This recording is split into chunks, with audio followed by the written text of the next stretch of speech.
سامعین ذویل احترام، میں قربان جاؤں اپنے امام کی علمیت پر۔ بڑی بڑی دنیا نے قرآن کے ترجمے لکھے ہیں، بڑے بڑے لوگوں نے بھائی قرآن کا ترجمہ کیا۔ میرے پاس بھی یہاں پہ کافی سارے قرآن پاک پڑھے ہیں جن کے ترجمے لوگوں نے کیے ہیں، لیکن خدا کی قسم ادب کے اندر، عشق کے اندر، محبت کے اندر، احترام کے اندر، حدود کے اندر رہ کر جس بندے نے ترجمے کا حق ادا کیا ہے اس کو کہتے ہیں احمد رضا۔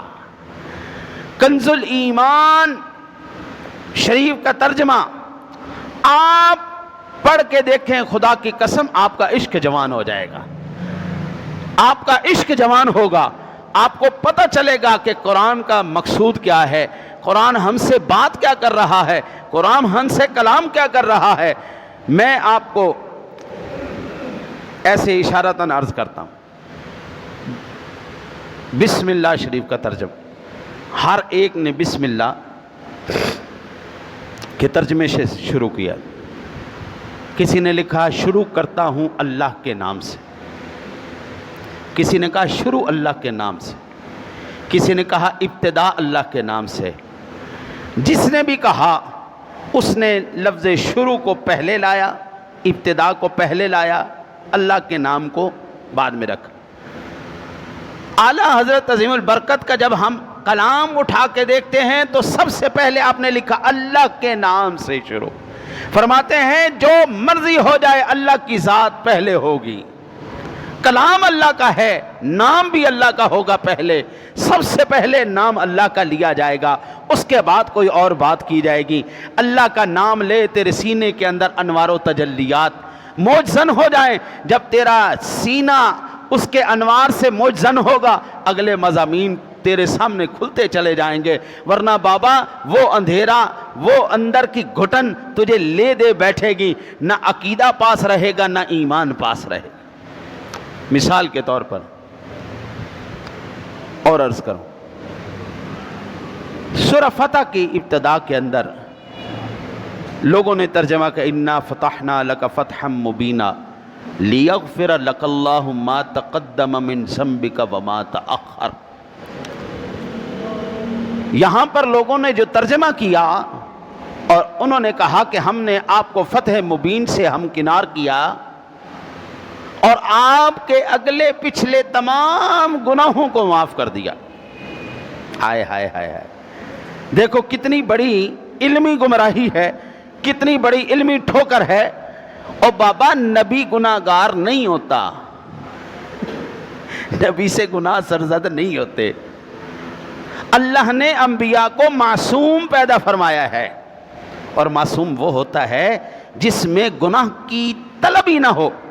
ہمارے دل کے اندر نا جی ایک خون کا لوتھڑا ہے جس کو ہم کہتے ہیں نفس امارہ، وہ ہمارے دل کے اندر رہتا ہے، ہر وقت ہمیں گمراہی کی طرف، وما ابرئ نفسی ان النفس لامارۃ بالسوء، وہ ہمیں برائی کی طرف اور گناہوں کی طرف جو ہے وہ ابھارتا رہتا ہے کہ یہ کرو یہ کرو۔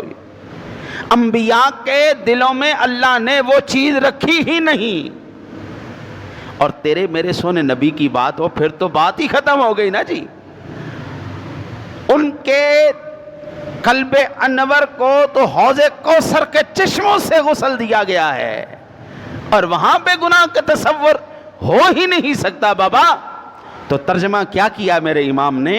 آپ نے فرمایا کہ محبوب ہم نے آپ کے طفیل، آپ کی امت کے اگلے پچھلے گناہوں کو معاف کر دیا۔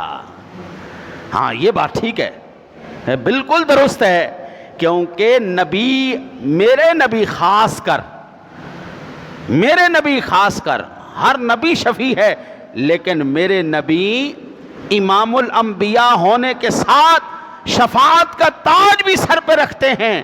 جب تک اذن مصطفیٰ نہیں ہوگا شفاعت کا دروازہ نہیں کھولا جائے گا بھائی۔ حضور کے کرم سے، آپ کی شفاعت سے امت کے جہنمی لوگوں کو جہنم سے آزادی دلوا کر جنت کے پروانے جاری کیے جائیں گے۔ یہ ہے شفاعت جو اپنی شامت ہے۔ تو ہم یہ کہہ سکتے ہیں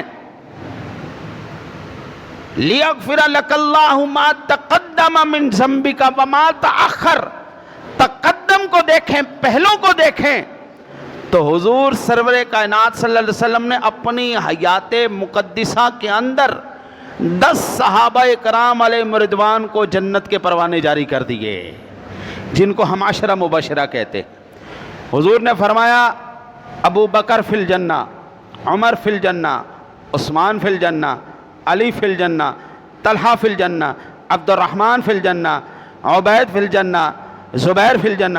10 صحابہ کرام علیہ رضوان کے حضور نے نام لے کے فرمایا تم ہی جنتی، تم ہی جنتی، تم ہی جنتی، تم ہی جنتی۔ آپ اور میں آج اللہ کی رحمت کی امید رکھتے ہوئے یہ کہہ سکتے ہیں کہ وہ اپنے فضل سے ہمیں جنت عطا فرمائے گا۔ ہاں جی، ہم یہ امید کرتے ہیں کہ مولا جو ہم نے ٹوٹی پھوٹی کمزور سی عبادات کی ہیں ان کو قبول فرما کے اپنے فضل سے، اعمال کی وجہ سے نہیں، عبادات کی وجہ سے نہیں، مولا اپنے فضل سے ہمیں بخشش کا پروانہ بھی دے دے، جنت کا پروانہ بھی عطا فرما دے۔ ہم یہ امید کرتے ہیں، ہماری امید ہے اس مالک سے، لیکن یقیناً کوئی نہیں کہہ سکتا میں مراں گا تو جنتی مراں گا۔